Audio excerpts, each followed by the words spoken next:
আর এবার সরাসরি হলদিয়া দিকে নজর রাখবো। পরিবর্তন সংকল্প যাত্রা করছেন রাজ্যের বিরোধী দলনেতা শুভেন্দু অধিকারী।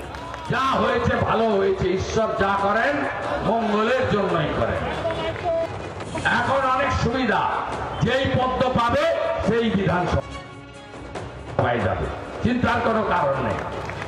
আমাদের এখানে 2024-এর লোকসভা ভোটে আমরা কত পার্সেন্ট ভোট পেয়েছি? পূর্ব মেদিনীপুরে 46% ভোট পেয়েছি।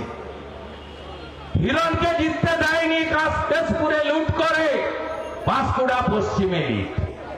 অগ্নিমিত্রা পাল মাত্র 27,000-এ হেরেছে মেদিনীপুরে, 13,500 ভোট পেলে জিতত। কিন্তু আমাদের পূর্ব মেদিনীপুরের এগরা তাকে 12,000 লিড দিয়েছে। আর কাঁথিতে 7টার মধ্যে পটাশপুর ছাড়া 6টাতে লিড, 50,000-এর কাছাকাছি ভোটে শুভেন্দু অধিকারী জিতল। আর এখানে আপনারা ছক্কা মেরে প্রায় 80,000-এর কাছাকাছি ভোটে অভিজিৎ গাঙ্গুলিকে জেতালেন। আমরা 46% ভোট পেয়েছি। আমাদের এই জেলাতে 16টা সিটই আমরা পদ্মফুলকে জিতাবো। এই পরিবর্তন সংকল্প সভায় আমাদের অঙ্গীকার, আমরা 37-কে 44 করেছি, 44-কে 46 করেছি। আর 4 মাস পরে আমরা 51% ভোট ভারতীয় জনতা পার্টিকে পূর্ব মেদিনীপুর জেলায় দেব। কিচ্ছু করতে পারবে না। ওই ট্রাকের পিছনে লেখা থাকে দেখবি আর জ্বলবি, লুচির মতো ফুলবি। কিচ্ছু করতে পারবে না। আমরা জিতব। কেন জিতব?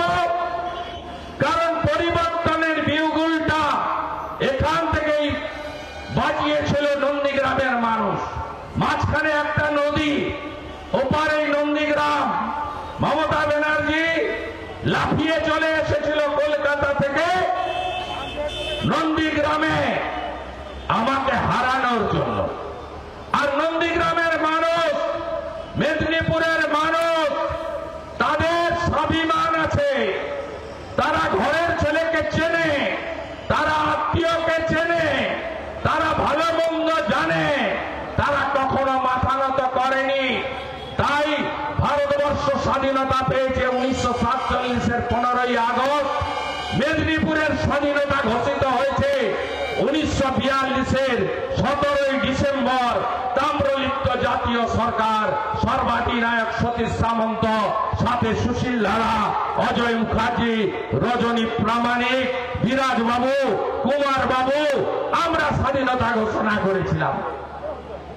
আমাদের জেলায় দেশপ্রাণ বীরেন্দ্রনাথ শাসমল কংগ্রেস অধিবেশনে অপমানিত হয়ে জুতো খুলে রেখে ট্যাক্স বন্ধ আন্দোলন করেছিলেন।